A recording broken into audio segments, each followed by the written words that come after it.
London, 1888. The fog rolls heavy over the cobblestone streets of Whitechapel, where shadows dance beneath flickering gas lamps. It was a district steeped in poverty, crime, and desperation. But in that year, it became something far darker, hunted by a figure whose very name would be etched into history. Jack the Ripper.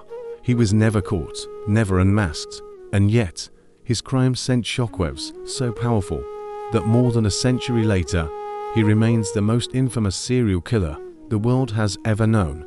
The murders began in late August.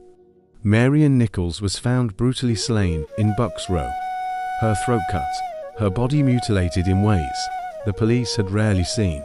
Just a week later, Annie Chapman met the same fate in a backyard not far away. The press seized on the horror, their headlines screaming of a mad butcher stalking London's East End. Fear gripped Whitechapel. Women avoided the streets at night. Men patrolled with sticks and knives. But nothing could stop the killer. In September, a night now remembered as the double event, Jack struck twice in a single night Elizabeth Stride and Catherine Eddowes. Stride's murder was quick, interrupted before the killer could finish his grotesque work. But Eddowes, her body bore the full horror of his blade. The city was now in hysteria. Rumors swirled.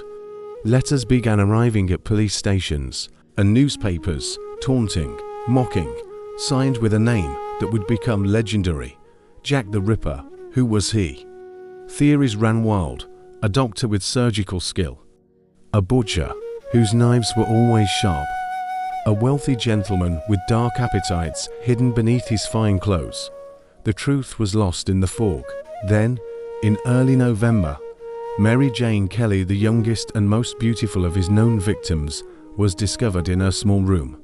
The crime scene was so gruesome, so horrifying, that even hardened detectives were shaken to their core. This was not just murder. It was butchery beyond comprehension. And then, silence.